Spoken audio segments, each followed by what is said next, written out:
A Question of Trust by Victor Canning. Everyone thought that Horace Danby was a good, honest citizen. He was about 50 years old and unmarried, and he lived with a housekeeper who worried over his health. In fact, he was usually very well and happy except for attacks of hay fever in summer. He made locks and was successful enough at his business to have 2 helpers. Yes, Horace Danby was good and respectable, but not completely honest. 15 years ago, Horace had served his first and only sentence in a prison library. He loved rare, expensive books, so he robbed a safe every year. Each year he planned carefully just what he would do, stole enough to last for 12 months, and secretly bought the books he loved through an agent. Now, walking in the bright July sunshine, he felt sure that this year's robbery was going to be as successful as all the others. For 2 weeks he had been studying the house at Shotover Grange, looking at its rooms, its electric wiring, its paths and its garden. This afternoon the 2 servants, who remained in the Grange while the family was in London, had gone to the movies. Horace saw them go, and he felt happy in spite of a little tickle of hay fever in his nose. He came out from behind the garden wall, his tools carefully packed in a bag on his back.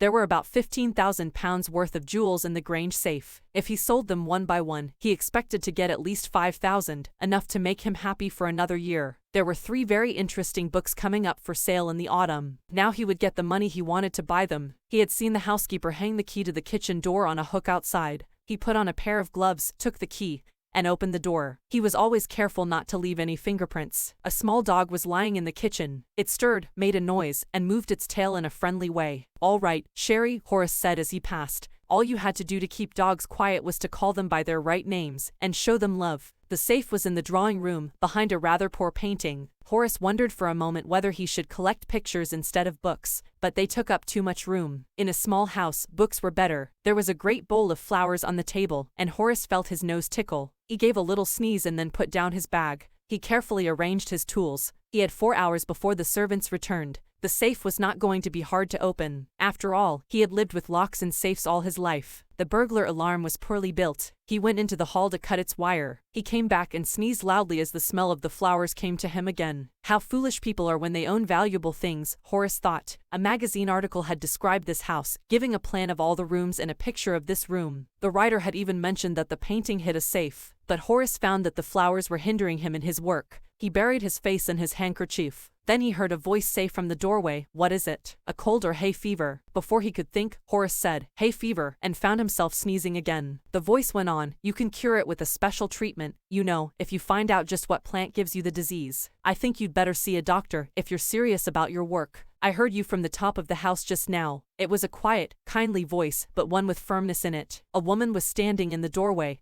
and Sherry was rubbing against her. She was young, quite pretty, and was dressed in red. She walked to the fireplace and straightened the ornaments there. "Down, Sherry," she said. "Anyone would think I'd been away for a month." She smiled at Horace and went on, "However, I came back just in time, though I didn't expect to meet a burglar." Horace had some hope because she seemed to be amused at meeting him. He might avoid trouble if he treated her the right way. He replied, "I didn't expect to meet one of the family." She nodded. "I see what an inconvenience it is for you to meet me. What are you going to do?" Horace said, "My first thought was to run." "Of course, you could do that. But I would telephone the police and tell them all about you. They'd get you at once." Horace said, "I would, of course, cut the telephone wires first and then." He hesitated, a smile on his face. "I would make sure that you could do nothing for some time. A few hours would be enough." She looked at him seriously. "You'd hurt me." Horace paused, and then said, "I think I was trying to frighten you when I said that." "You didn't frighten me." Horace suggested, "It would be nice if you would forget you ever saw me." "Let me go." The voice was suddenly sharp. "Why should I? You were going to rob me. If I let you go, you'll only rob someone else. Society must be protected from men like you." Horace smiled.